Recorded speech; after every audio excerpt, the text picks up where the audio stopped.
Welcome to Falcons Drip, your go-to source for Falcons news and draft coverage. I'm Thon, founder and voice of Falcons Drip.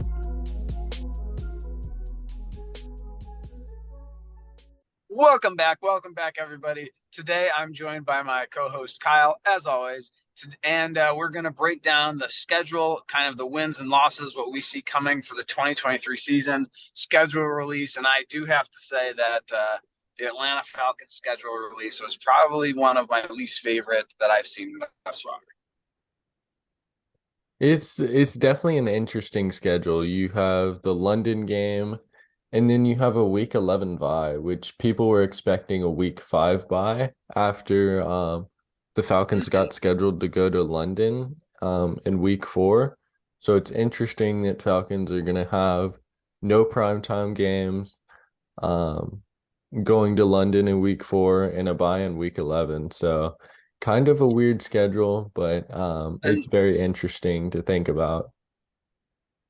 And there's two potential primetime games late in the season. The last game of the year when we play New Orleans to be determined, and then a later game when we play Carolina is also to be determined. And when I was talking about like the schedule release that I didn't like, I don't mean the actual schedule. I mean the media teams all go around and they plan this huge thing, and I just felt like Atlanta's was kind of a dud.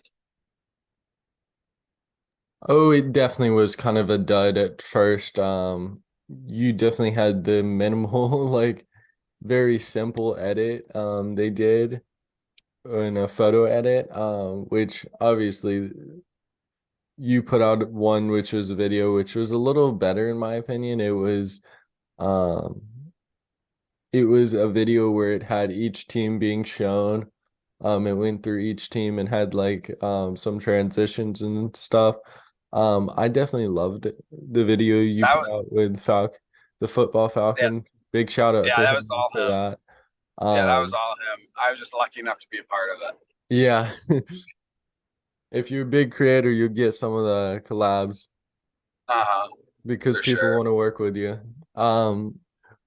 But he put out a great edit with you on it, and it was better than what the Falcons did. The Falcons did their teams in shoes, but it wasn't that interesting. It was, and but they also did a social media one with different people around who are like, I believe, I'm not big on social media, but I believe like TikTok people, and it just wasn't. It didn't all make sense, and I didn't think it was all that funny. I was a little disappointed, especially when you got it some definitely like was disappointing. The Broncos had a great one. The Chargers had a great one again. So, yeah, I 100% agree with you that their media team flopped with this. While I don't think it's the worst thing in the world, because it's not like they're fumbling a draft class or a number one pick edit. It's just a schedule release, which is something very simple, which I think most fans are just in there for to see what the schedule is. They don't really care how it gets released. Just glad the schedule's out and we know when the Falcons are going to play. Yeah. And so let's jump right into it. We'll go from week 1 all the way to week 18, talking about who we're playing and why we could win each game, why we could lose each game, and I guess kind of our predictions whether it's going to be a win or a loss. Yep. So we'll start with the week 1 matchup. So you got Carolina is the first game. Carolina at 1 p.m. On the 10th of September on Fox. I mean, that's a game I would love to go to, but we'll have to see. But I would love to see Carolina, and I honestly think that's a win for us and pretty easy win. I know they've said Bryce Young won't be starting right away, so I believe it'll be Andy Dalton. And I think that, Carolina had an awesome draft class, but I like what we did a little bit more, and I think we're ahead of the curve against them. So I'd like to, especially a home game, I'd like to call that a W. I know Carolina's defense will be really, they've got a lot of nice pieces between Brian Burns, Jeremy Chin, J.C. Horn, and they'll match up well against some of our offensive guys, but I think it's a lock for us. I think they are where the Falcons were like a year ago. Obviously they're your younger team. They had a pretty good draft. They got a guy we really liked in Jonathan Mingo at wide Mhm. receiver. Obviously they got Bryce Young, DJ Johnson from Oregon, the edge. I'm a Um, big DJ Johnson fan. hmm Chandler Zavola, NC State guard, Jamie Robinson, Florida State, safety. So they got Hmm. some pretty solid players. It's not like they got any guys who you're like, that's a Hall of Famer. But they got some guys that are some pieces to build for the future. And I think they're an exciting young team, but I don't think they're good enough to beat the Falcons right now. Bryce Young could be a Hall of Famer. We'll have to see. Yeah, for me, I'm not going to put They'd him have to there give him. because he's at So such a we'll have to see what disadvantage with happens. that height potential for it. But he's definitely got a lot to prove if he wants to get to that point. But we can't. I mean, that's for any draft class, right? Like, can't put anybody in a Hall of For Fame sure. category yet. So that's. So I think we're both in agreement. So that's a win for us. Week 1. Yes. Week 2 is the Packers.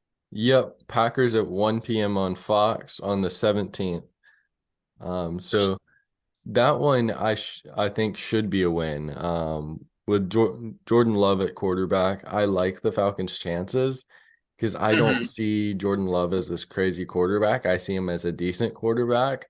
So I think the quarterback battle is probably pretty similar, if not Falcons winning or having a better quarterback. So I love I the think, Falcons' chances in this game. and I think it's really about the offensive line. I don't. The Packers didn't do much. Their offensive line was weak last year.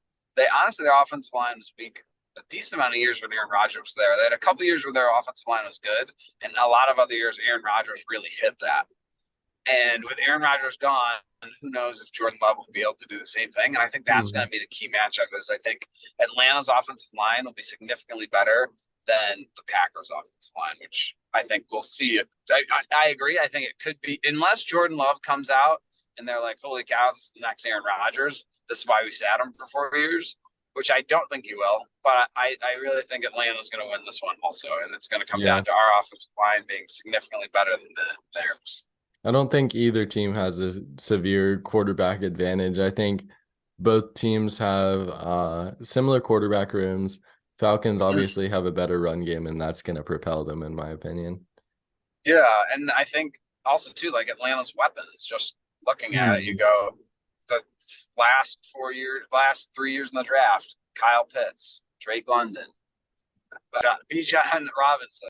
It's just like we're stacked. Our weapons are stacked, and I don't see. The Packers have Christian Watson. They just picked up Jaden Reed, who's a good pickup. Their running backs are good between AJ Dillon and Aaron Jones, but I don't know is where it's going to really show that Atlanta has the edge, especially at home. I believe your two home games back to back to start the season.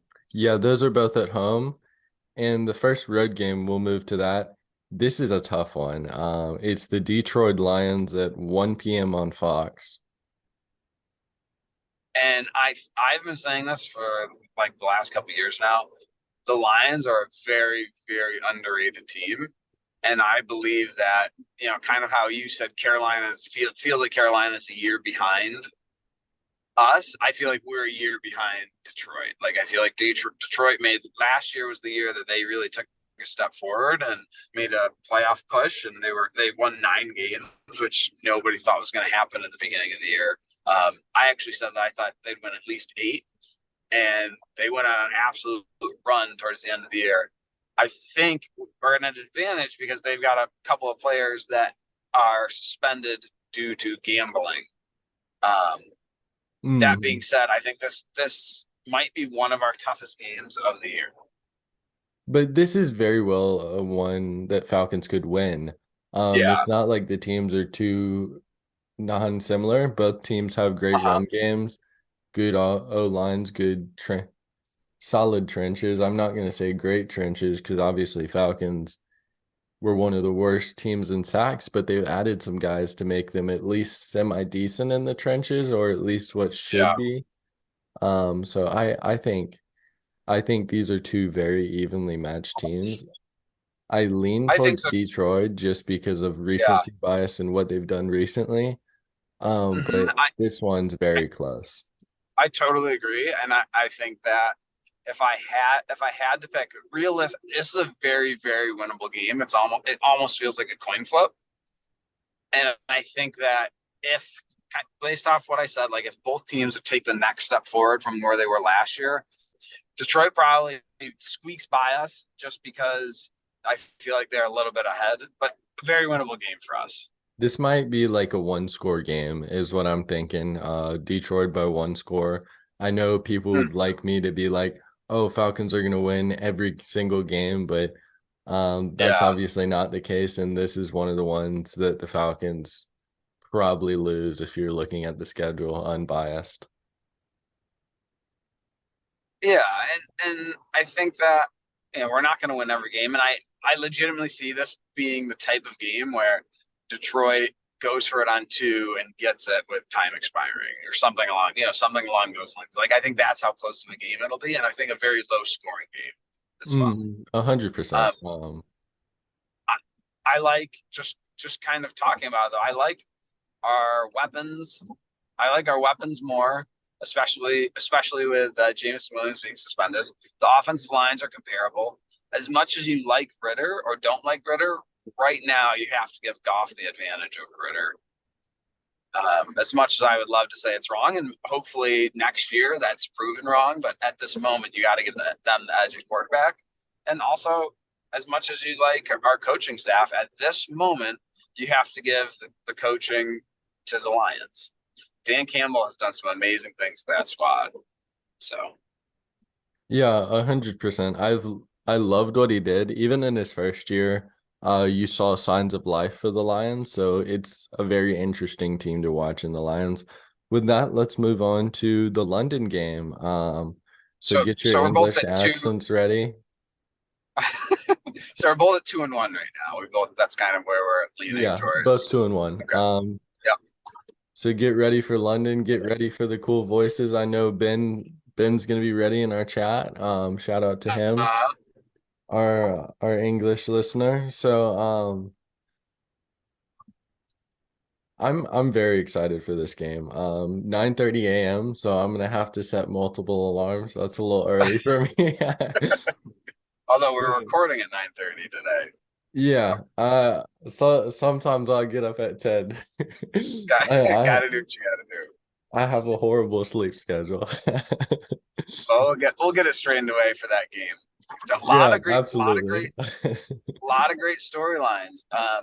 We've got obviously Calvin Ridley back, who I think will end up being the Mhm. number one receiver for that offense.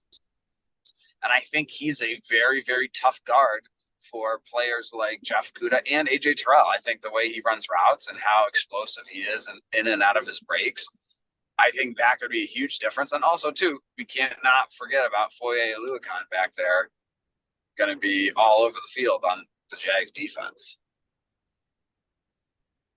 Yeah, totally. I think this Jags team is a great team, and this is another losable game for the Falcons. But I feel like this is more winnable than the Lions. I feel like it's still that Yeah, same realm where, oh, it's kind of that toss-up area, but it's an easier win for the Falcons. If they're gonna win I think either of the two, I think it's this one. I think so too. That's how I feel like it could go. Same thing, coin flip could go either way. I think it's really the offensive line is what, for me, probably pushes it over the edge. Where the Lions have a great offensive line, the Jags still feels like they're working their offensive line out. And with our new additions on defense, plus with how solid our offensive line is, I could see our run game just absolutely feasting and us running all over them with both.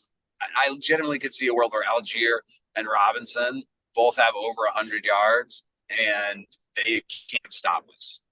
That Yeah, being said, 100%. if either team, it feels like, and it feels like if we get them into a shootout, get them into like a lot of passing situations.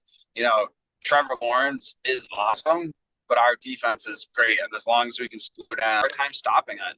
Obviously, Foye, and they've got some defensive linemen that are decent up there, like Josh Allen and Trayvon Walker. But I think we are going to just piss pound the rock, and they're not going to be able to do anything about it. That being said, if we start to get up big on them, we need to make sure we can get to Trevor Lawrence because he is a rising star in this league, if not a star already. And with Calvin Ridley being his number one receiver, we're just going to really have to focus on slowing him down. We'll be rooting for Ridley to do good, just not in this game.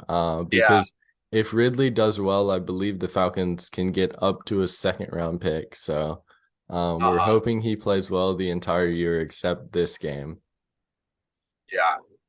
So if Ridley's the way it works, if Ridley makes it to the beginning of the season, like on the team or the Jaguars by the time the first game starts, we end up with a 4th-round pick this year. After that, we don't know the exacts, but if he plays a certain number of plays, a certain percentage of plays in the year, then that 4th-round pick goes to a 3rd-round pick. If he resigns with the Jaguars, that 3rd-round pick turns into a 2nd-round pick. So we will definitely want to root for him, not only because he's a good guy and he's been through a lot, and how could you not root for Calvin Ridley? But if not, at least it helps Atlanta. So go Ridley. 100%. We definitely want Ridley to do well because it'll make the Falcons do better. Because Falcons will have a better pick, and that's always good because there's you get to pick a better player available, which allows you to hopefully get a better player in the spot you would have gotten in the 4th round. Absolutely. So I think we're both in agreement at this point. Atlanta's 3-1 with the last 2 games could go either way. Yeah, 100%. I see the Falcons taking 1 out of the 2, and I think it's the Jaguars in those 2. With that, let's move to week 5 with the Houston Texans on the 8th. So that one's on Fox. So this one I think should be a freebie for the Falcons. I think Falcons should win this one easily. Yeah, the only way we don't win this game is if Dameon Pierce just goes absolutely off. But I think with the new additions we've added to our interior defensive line, we should be in good shape. And hopefully Troy Anderson can take the next step. But Houston's on the way up. I don't think they'll be ready to take on what Atlanta has to give next year. Yeah, for me, I just lean the Falcons by 14 to 20 points. It's just Falcons are better at everything, it seems. Quarterback, running game, defense. So Texans are really in that very early rebuilding process. So I think Falcons are easy win here. It might be too early to say quarterback. I think quarterback, I have higher standards of Desmond Ridder than I think a lot of other people do. But even if, let's say it's a wash, you go across the board, Atlanta's better offensive line, better wide receivers, better cornerbacks, better defensive linemen, better safeties. So if you just look at it that way, where, like you said, it legitimately could be a blowout. But if it's the NFL and anything could happen. 100%. I don't think we need to spend too much time on that. So we are both in agreement. Falcons are 4-1. So with that, we'll move on to Washington. So the Commanders were at home for this one. And it's going to be on Fox at 1 p.m. So CBS at 1 p.m. Commanders have a great defense, but they've always had a horrible offense. So this is another one where you could make a case either way.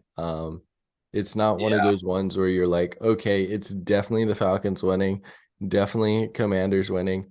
This one is one of the ones the Falcons could win.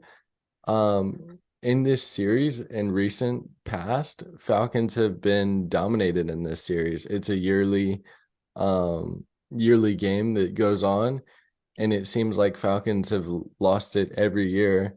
for the past couple years, and it just hasn't And gone their it's way. And I expect that to change. I'll yeah, lean towards the Falcons because the Falcons did more in free agency, and with their draft class, and I just think Falcons improved more than Washington improved this offseason. I think so too. I think we've lost the games, and we lost last year's game. We barely lost, and the year before that, I believe we played. We barely lost both of those games, and we've improved so much in the last 2 years that I think that will take us to the next level. And I want to bring it back to it's going to be based on the lines, and that's where this game is going to be won or lost. If our offensive line can push their defensive line around and we can get the run game established, then we will win this game. If our offensive line cannot slow down their edge rushers and their interior pressure, because that's where they're Mhm. stacked, right? Washington's defensive line is nasty, but that's the only way we lose is if their defensive line takes the game over. That's the only way we'll have trouble. Yeah, 100%. I I do know Commanders will have a new starter with Heineke being gone. And it looks like it's going to be former fifth round pick Sam Howell, which he's a solid quarterback, but he's very unproven. But he played great when he got chances to start last year, so it'll be very interesting to see what he does. And I think you got to I think that's very comparable to us, right? Like I like Mhm. Ritter. I liked Ritter more than him coming out of last year, and I like Ritter more than him now. But you have to put them in the same boat. Yeah, for sure. They're both in the same boat as developing quarterbacks who still got a ways for improvement if they're going to be consistent starters in this league. With that, let's move on to Tampa Bay, the 22nd on Fox. So Tampa Bay is one of those teams where you look at them and you say, "Oh, that's a solid team, but they're losing Tom Brady. They're got to replace got to replace their quarterback. They have solid pieces around, but that quarterback position is so up in the air that it's going to be tough to see them winning a bunch of games. I think they could, but I think they finished behind the Falcons, maybe second or third, depending on what the Saints do. I totally agree. I think losing Tom Brady, you lose a lot. They haven't re-signed Fournette. Their offensive line took some hits last year. They are trying to rebuild and reload. They lost Shaq Mason. So we'll just have to see. They lost one of their tackles, I believe, too. Penn, maybe Donald Penn. I like Atlanta in this game also. Yeah, so I think we both take Atlanta, so that puts Atlanta. Let me double check to make sure I know. That puts Atlanta at 6-1 currently.